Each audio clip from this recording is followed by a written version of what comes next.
Now, what ports are sometimes used as the names for these physical connections on the back of your computer where you plug in cables, but this is a virtual port, if you like. These ports act like that, in that you plug into port 80, now you're talking to the web server, plug into port 25, you're talking to the SMTP server. It might as well be a different cable, but in fact all the data comes in on the same connection, and it's sorted at the other end by a logical port. So that's a, as you saw, is just a number passed in the header which tells your machine what to do with the data. HTTP on the web server end is always port 80. On the client end, it's a random number. As you saw there, mine was like 1330 for one browser, next browser was 1336. Your machine just starts at a number greater than 1024 and just adds one for every local port, for every new application you open until your machine resets. There's a 16-bit number for ports, so there's a total of 65,000 and change ports available for TCP and UDP, which is enough for most people. All right, you can block ports on your router and at your firewall. This is typically the simplest thing a firewall does, is block traffic on illegal ports. It's not enormously effective to stop evil attacks because attacks can come in on the wrong port, but it does limit a lot of things. And this is the simple thing people do usually to block things like chat and games and webcams and stuff at a company, is just block the ports those applications run on. It doesn't work very well anymore because the people that write the chat clients have wised up, and things like Skype will sneak past whatever you got. It will change what port it's using as necessary to get past your firewall. And, but old-fashioned things like older games and IRC are hardwired to a certain port, and old attacks like back orifice. And if you block that port, you block the traffic. If you block all the ports, you might as well pull the cable. Nothing's going to get in, so that's no good. You want to let through the good traffic and stop the bad traffic. And like I mentioned at the start of class with that denial of service news article, that is a really hard problem because the bad guys are constantly getting better and better at making the evil traffic look like the good traffic. If they did you the favor of having an easy to distinguish difference between the good and bad traffic, then you can block it with something simple like blocking a port. But the more modern attacks are onto that, and you'll have to do something more clever to block them.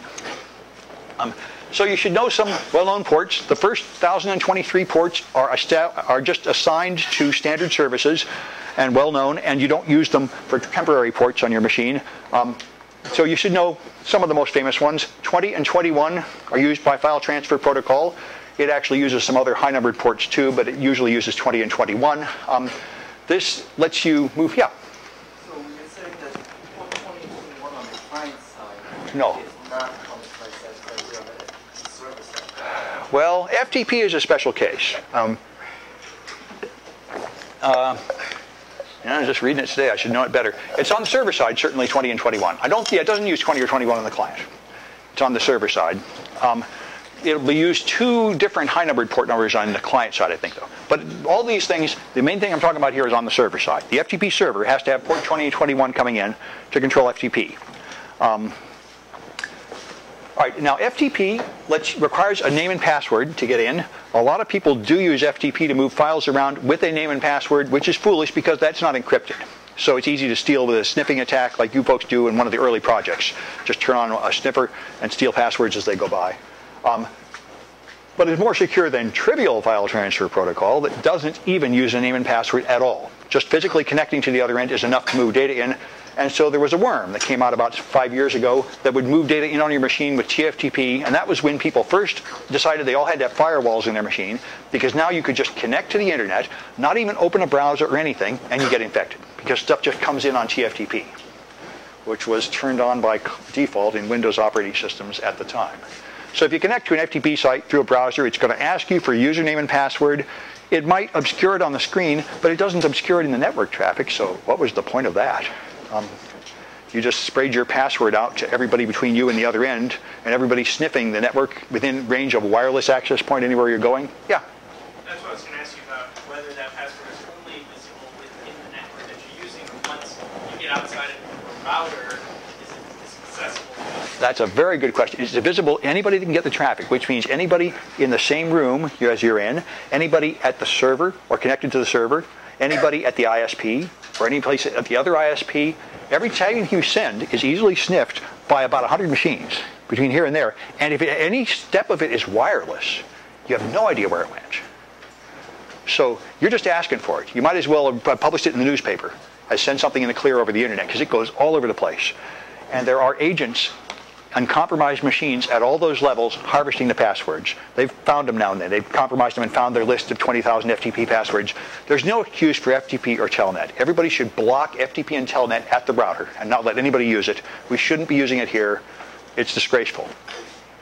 All you do with those is you harass your users, because your user has to know the password, but the bad guys can get the password easily. So it's the opposite of security. Security should make your users comfortable and the bad guys uncomfortable. This just wastes time. I'm always having students forget their password and you have to do something to get them on, but it's not going to stop the bad guys. The secure alternative is SSH. Use SSH to replace Telnet and FTP. Then it scrambles the passwords, and then you have reasonable security. And port 25 is simple mail transfer protocol used to send mail on the internet. So all email servers are going to have that. DNS is port 53, TCP and UDP, actually. The UDP is used for normal requests and the TCP for zone transfers. So if you want to get picky, you could block the TCP, and that would be a good security move. Anyway, this lets you convert alphabetic domain names like yahoo.com into numerical ones so you can use them. Port 69 is that trivial file transfer protocol I mentioned. It's useful to move firmware around for phones and routers, but it's not secure in any way, and it shouldn't be open to the internet on your network unless you're nuts, because then anybody can just transfer files into your network from the internet. Port 80 is what you must have open if you want to get normal web pages going out. Your web server has to accept requests on port 80. And port 110 is post office protocol. You need to have that open between your email server and your local clients so they can download their mail in POP3 clients like Outlook and Eudora.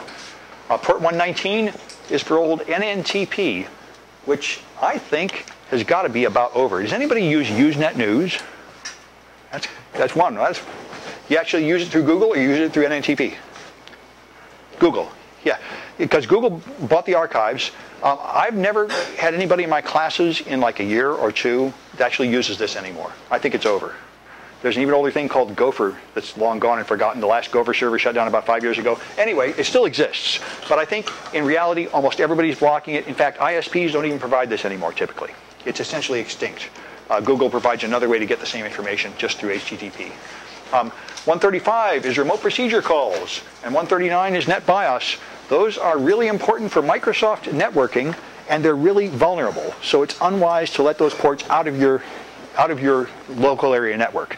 You want those open for machines in your LAN so they can share files and folders and printers and such, but you don't want people on the internet connecting to those ports. 143 is IMAP, which is like POP3, lets you move email from the local email repository down to the clients. So let me show you some good things. You can use Telnet to connect to anything. I wanted to Telnet to Hills and show you the connection. Let's see if we can do it here. If I got a couple of command prompts open, I should be able to do it. Let's have this one doing netstat. Okay, and let's have another one. Okay, getting used to my Windows 7. There we go. Okay, let me try making it smaller instead of that. Okay, now I can probably do this. Let's just do Telnet. Hills.ccsi.edu. We do let people Telnet around here, although in my opinion we should not. Now I'm connected. It's asking me for a login. I'm not going to type my name and password into that screen because it's disgusting.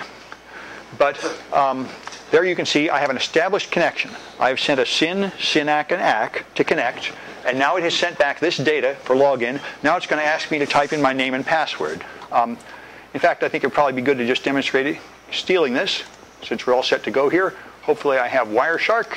I do. Life is good. Wireshark. You have to run it as administrator if you're using Vista or Windows 7 like I am. All right. In fact, let me break the connection with Control-C. Let's just close this window. Let's just throw in garbage and more garbage. Let it notice that that's no good and hang up. I don't want to retry. All right, I'm already tired of this.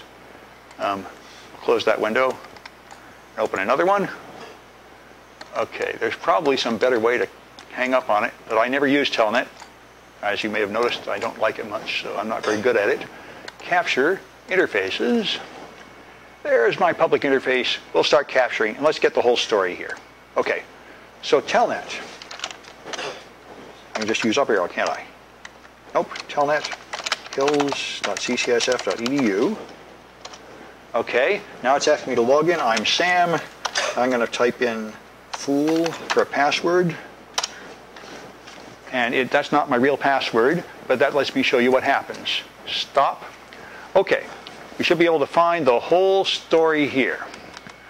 Someplace at the start, I connected to telnet. There's usual random traffic on my network, but here I am going from me up to telnet, sending a SYN. Now this port it chose was a random port 1257. That's being called shockwave. This is something I don't much like about Wireshark. It's too smart. It tries to interpret the port numbers by telling me what they are. I guess shockwave must be a game or something. So you'll find funny names on things. I'd sort of rather just see numbers. And there is some way to set Wireshark to it, but I keep forgetting. So I've gotten used to it. Anyway, here's my local high-numbered port, 1257, connecting to 23, telnet at the other end. So I send a SYN up to the server. This is from me up to the server, 147, 144, 12 is the Hills server. Then the server sends back to me SYN ACK. Then I send up to the server ACK. Now we're ready to go. We've made a deal. We're ready to transmit data. Not only that, if you take a look at this TCP packet that started it off, it had a sequence number. Now notice, Wireshark tells you the sequence number is 0. It's actually this mess down here, 2E2600A8. Because remember, I said in order to prevent you from being guessable, it chooses a random initial sequence number. But in order to make it easy for humans to read it, most packet snippers will subtract the starting value and call the first one 0 and the next one 1, so you can easily tell what's going on in the series of packets.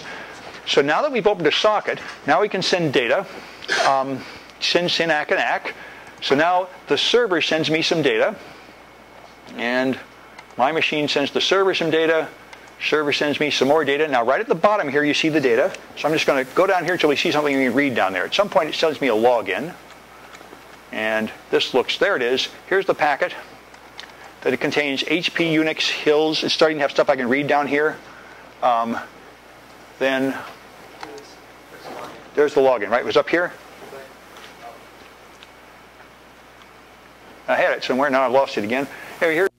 Yeah. Let me try this again. If I hit the air there, now I'm ready. Okay. There was the login. Here's the login. Okay, now I sent up some data after that. This was 11.8 seconds. Here's my acknowledgments.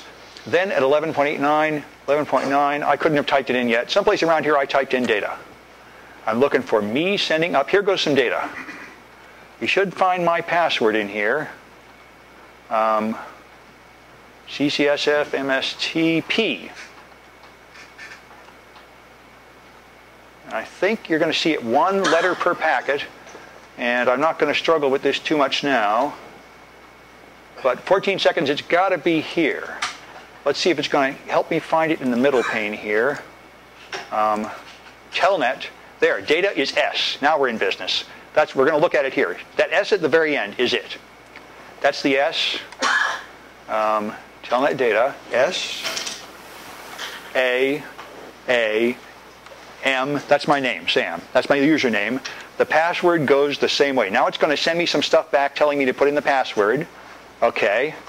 So my password is going to be visible the same way. F-O-O-L. So one letter per packet, your password goes into clear, that's evil. But that's how Telnet works. All right. That's what I wanted to show you. The basic, you can see right there how it works. You can see it in Netstat, and you can grab the packets with Wireshark and see how it does all these things. You see the handshake. You see, if you can expand Wireshark down here and even see the status flags bit by bit, this is a SYN packet, so it's got SYN. A SYN ACK would have a 1 here and a 1 there. Wireshark is very nice, lets you totally see exactly what's going on. So, let's try one of these things. How many TCP ports are there? Pick one of those choices. Let me start my counter here. Okay, now it's listening. Whoa, there come the votes. All right. You should get this up to 35 or something. 26. There's more. There's got to be at least 35 out there. 28, we're getting there. 31. Yeah. Good question. Yeah. You have 65,000 ports, but I thought that Windows actually prevents you like a maximum on TCP ports you can actually use. Yeah, there is a limit to how many you can use at one time. Yeah. Let me just display this. I'll answer that one in a sec. So, yeah, so most people got it right. It's C, 65,000, 16 bits. Good. And he's right. Even though in principle the numbering system allows 65,000, in fact Windows has a limit on what ports you can use. It limits you to about 5,000, and so does Unix by default. There is a common registry hack to increase that. Under normal conditions, you'd think that would be enough, but for certain things like peer-to-peer file sharing, people want more. So you can give it more. Even though there are 65,000 available, Windows doesn't really use all of them by default. All right. Yeah, it's a very common hack people do to make their machine faster in networking. All right. Good. So we're on the road here. UDP. We talked about TCP. UDP is much faster, but it's unreliable. Now, it just sends data out. It doesn't even make sure the other end is listening at all. It doesn't ever acknowledge anything. So it never has to wait. Remember, TCP, you want to send something via TCP, you can't even send it yet. First, you've got to do SYN, SYNAC, ACK.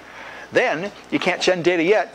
You can't send all of it. You can only send one window size worth of data, and then you wait until you get an ACK before you send any more.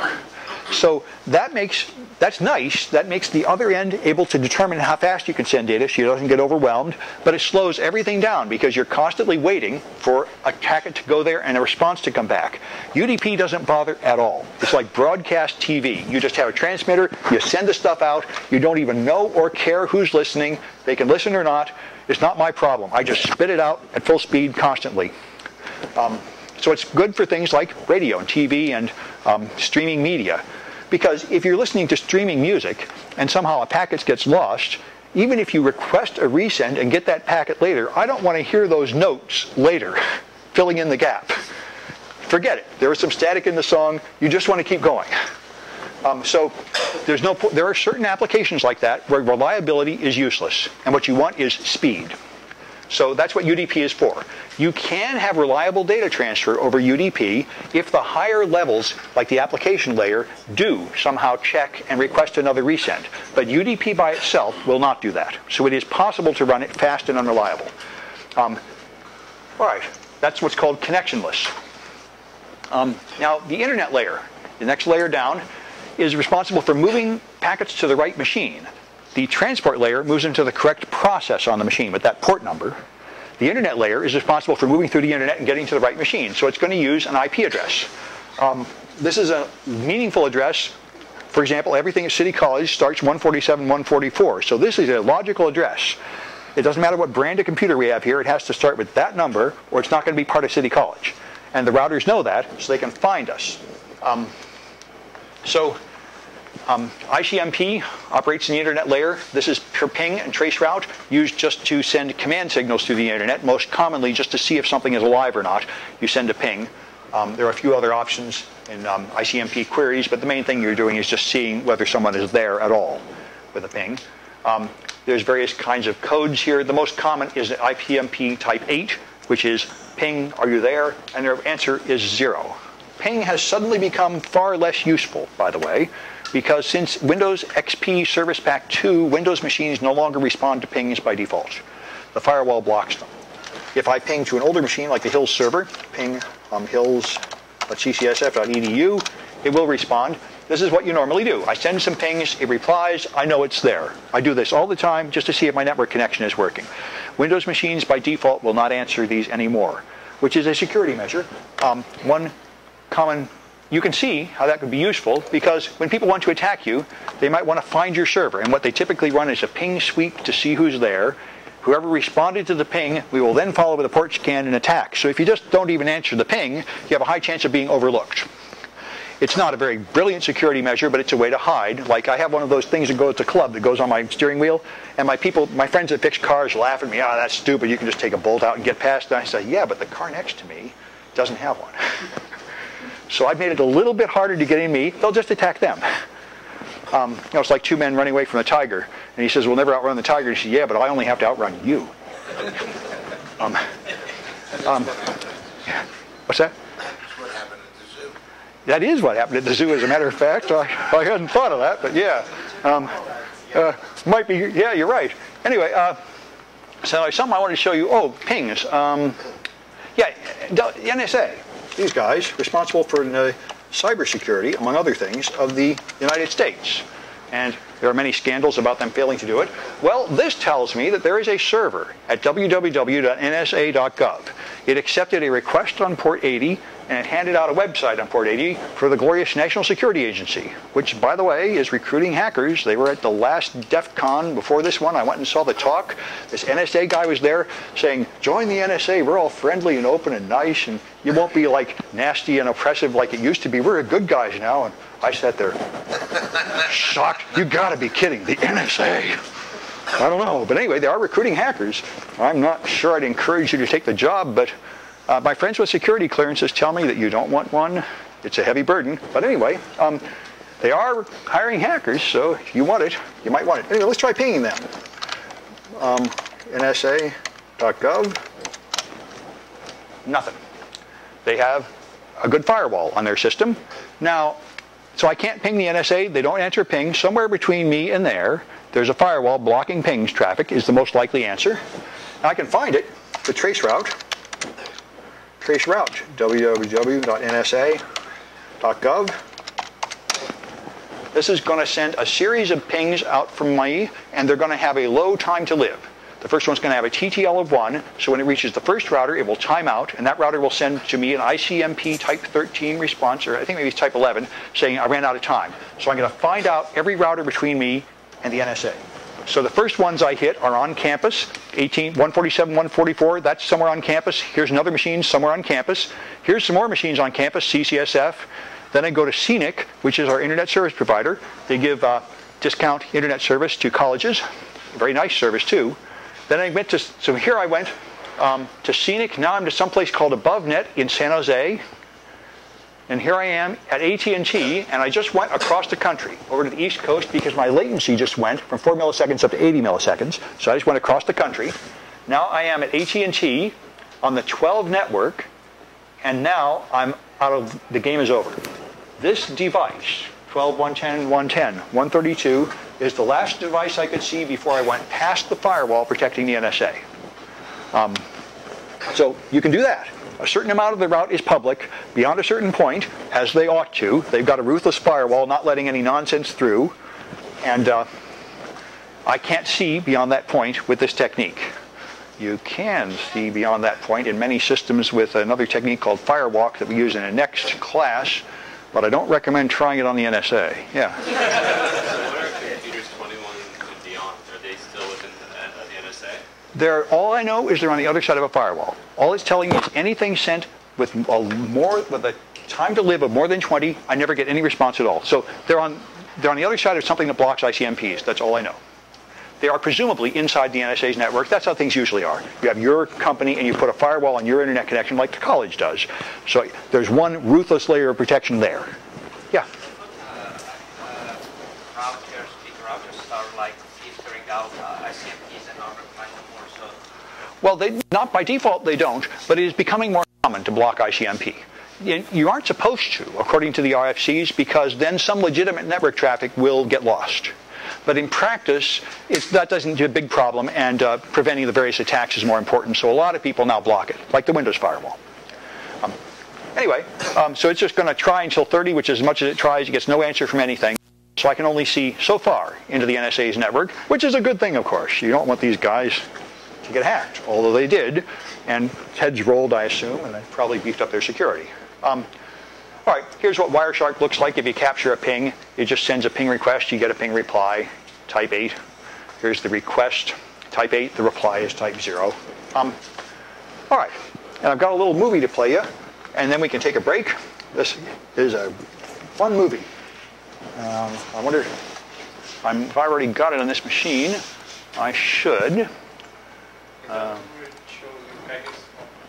Yeah, you've probably seen this one. Yes, I should have it around here. There it is. Oh, glorious. Okay, let me see if I have sound. And I think I'll turn off the lights so this one's easier to see. You don't need to record it. It's on my website.